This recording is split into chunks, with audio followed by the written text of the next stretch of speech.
Oh, you'll be so glad you stuck around for more Explore Tulsa, because next, our guest is a man who's done it all. That's right, Stevie. Steve Phelps has been a Green Beret, cartoonist, skydiver, family counselor, and now an artist who creates beautiful Native American art. Plus, he's just really a great guy to hang out with.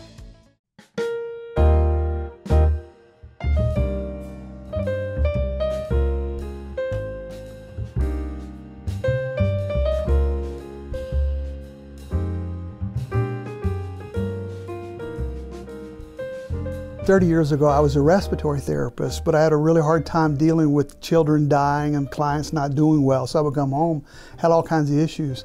So I actually got out of that ministry or that work, and years later I got back into psychotherapy. But I knew I had to be able to leave my work here. And so when I come home and I'm stressed out, you know, I have several outlets. I teach people to skydive on weekends, so on weekends I'm usually doing that. However, during the winter, I find myself from like November to about March really having a lot of downtime. And so that's why 2011 I started carving.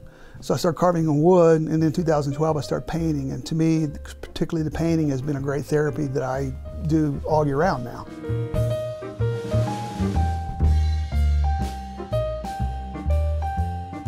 Well, I'm Steve Phelps. I actually did art in high school. I had an art scholarship at North Texas State, but I didn't take it. And so really at that point, art was just something I did. I did a few paintings, but then I just did it for a year or two in the late 70s. And then I quit. And I drew here and there. But in the 80s, I started illustrating for some magazines, some mainly humorous illustrations. But as far as painting, I had not painted since like maybe 77, 76. I worked at a church, and I worked at a picture frame office, a picture frame gallery, and then I started illustrating for books and magazines. And so I would freelance illustrations and cartoons for magazines, and of course when I did that, then different publishers would know who I was and ask me to do a book, or a different writer would ask me to illustrate a book. Well, of course mine that I wrote and did was called All God's Children Got Gum in Their Hair by InterVarsity Press. My background was pretty much growing up in a church, so most of my early cartoons were written for religious or pastoral connections, kind of the inside humor of working in ministry. And so I've probably illustrated over 100 different books with maybe a single illustration, and maybe a dozen books with multiple, up to 100 illustrations. But about November of 2012, a friend of mine who does a lot of skydiving paintings, and he encouraged me to do some because he knew I had an art background. And while I enjoyed doing that, the most fun was I started painting Native Americans. I grew up thinking that I was Native American my whole life. My mom said I was, but never had a card or anything like that. But I always felt really attached to that and started painting mostly Native Americans and Western, then now Eastern woodland. And that's really been my love lately, is just that sort of painting.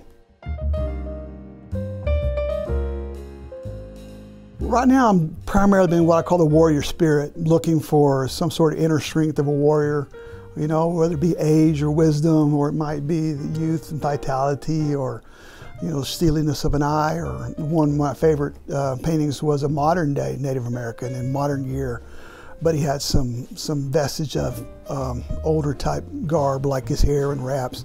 And the title of the painting was Never Surrendered. I do a lot of research. I usually read a whole lot about wars, Native American wars, French and Indian War, Seminole Wars, different wars that the Native Americans have, both with whites and French and Anglos and with each other. And that kind of usually gives me the inspiration about why I'm painting or what I'm painting.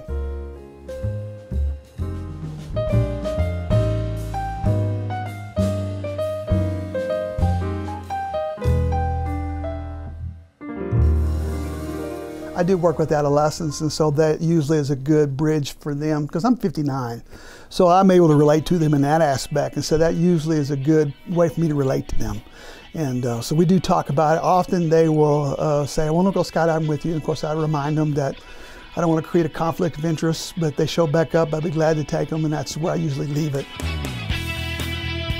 Well, I get the rush of jumping with someone who's jumping for the first time. So to me, it's like doing it over again, over and over and over and over again. I'm just at ease sitting out there with one foot on a step, one hand on a strut, helping a guy get out of a plane going 90 miles an hour as I am riding a bicycle.